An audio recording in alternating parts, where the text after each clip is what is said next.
Hi guys, welcome back to our channel.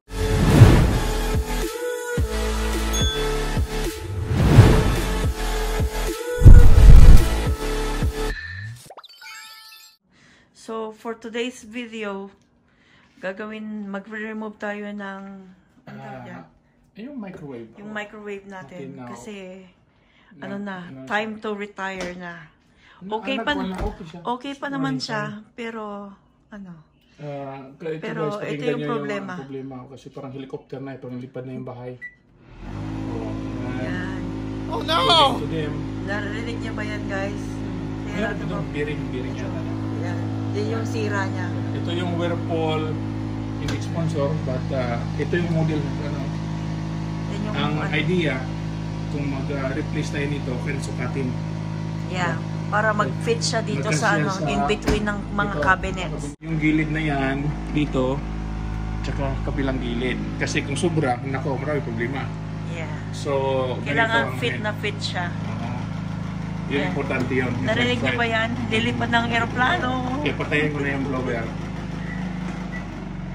So, actually, set to dapat. Pero ang binili namin, yung microwave lang. Yung microwave na yan, guys, ilang years na. Simula nung lumipat kami dito, siguro 2007. 14 or 15 years. Wow! My math is not yeah. Pero ang brand niya, guys, Whirlpool. So, matibay yung Whirlpool na brand. Yan, depende na. So, yan hinanap natin. Kaso lang, wala nagdatong kitang model. Yeah. Pero, tumawag tayo sa company. Yeah, merong binigay na equivalent ng model. Ang size pares lang. Yung niya, sukat. So, yan. Pag dyan, siyempre, tatanggalin namin to dito. Ito. Para saan yan? Ano ba yan? Yung connection kasi to ang ventilation nito, hindi wall, roof ventilation. Hindi ba? Yun sa mga lalo na yung mga hindi nakakaalam, ano ba yan? Yung ventilation yung pag may luto ka para dito, saan ba yun? magluto ka ng tuyo. If you cook a tuyo, guys, here, mag-suction yun dito sa ilalim, tapos ipapandahin nga ganun, hinihigop to the pataas, palabas sa bahay. Pero ito, meron din siyang pang wall. Kung mayroon sa wall, meron din, pwede rin siya sa wall. So, pwede siyang sa roof, pwede sa wall. Okay. So, yan, patay ko ulit kasi baka lipad yung bahay. Lipad yung bahay, guys. Wala na kami bahay. Then, ito, alisin natin to kasi marami itong dust sa ilalim Yan. Sigurado. Para sigurado din yung pagtrabaho namin. Ngayon, guys, pakita ko dito. Tagalin ko dito yung screw.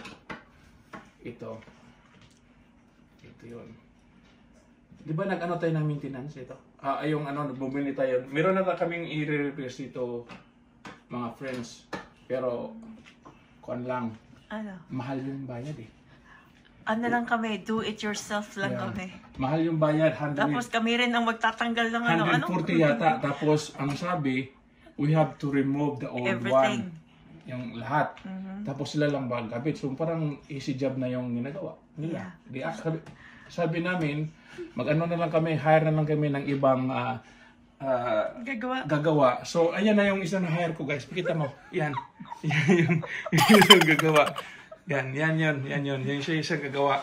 Pero manood muna siya. Siya yung repairman natin.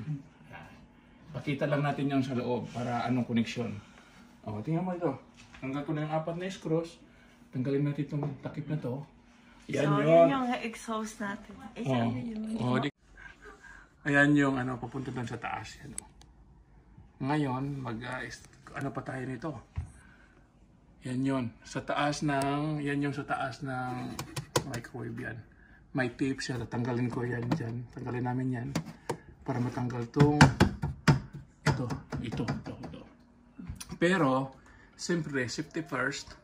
Kailangan kang tanggalin mo yun. I-unplug. Then, merong tornilyo Ito Yan, tornilyo. Yan yung nag-hold dito sa harap ng microwave. At saka meron din sa kabilaan. Diba? Dalawa yun. Yan. Kita mo yun. Okay. Okay. So, 2 yung nag-hold sa front ng microwave. Then, ito sa ilalim, meron siyang plates dito. Ipakita mo yung plates natin bago. Yan yung katulad yan. Yan yung bago to. Yan. So, iti-tilt yan para matanggal. Akin yan. Dari, Paps, kaya ikaw rin mo magre-repair nito, Paps. Ha? Ang imong assistant, sasang assistant? Dito sa wall. Saan pa yun? Hindi na makita. Yan. O, video mo. Ito yung dito sa wall. Ipapalit natin dyan. Meron na yung old dyan, pero ipalit natin to. Yeah. Tapos dito yung mag-hold dito yung ano, Microwave. side ng microwave, yung back side dito. Yung parang, ito, yung dyan. Itong ano na yan, plate na yan. Papalitan natin ng bagong So, ganyan. ang kaibahan lang nito, kasi dalawa yung ano niya dito, humihigop ito. Gusto ko tong old na microwave kasi dalawa yung humihigop. Yung bago na bili namin, isa lang sa gitna. Pero, wala na daw tong model na to kasi old na. Yeah. So, old. So, okay pa naman siya. Pero, yun nga. So, yun, tatanggalin. Tapos, ito, siyempre, maraming junk dito. Tatanggalin namin to. Tatanggalin yan, Paps, kasi para ma-move natin yan. I-move na ba yan ngayon?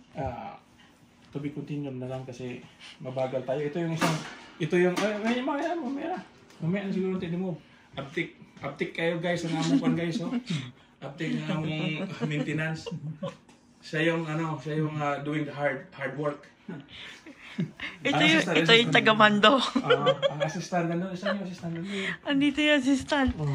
Andito yung assistant. Yan yung assistant niya guys. Ito yung assistant. Yan. Ayun po sa assistant. Yan yung manager.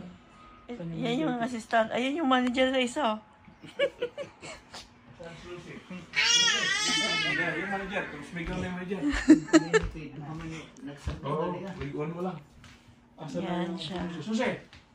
Wala. Natulog ba? So yan yung malaking trabahong gagawin. Na-practice lang kasi YouTube yun guys. Tanggalin to ditong plates na to. Yung tape, oh.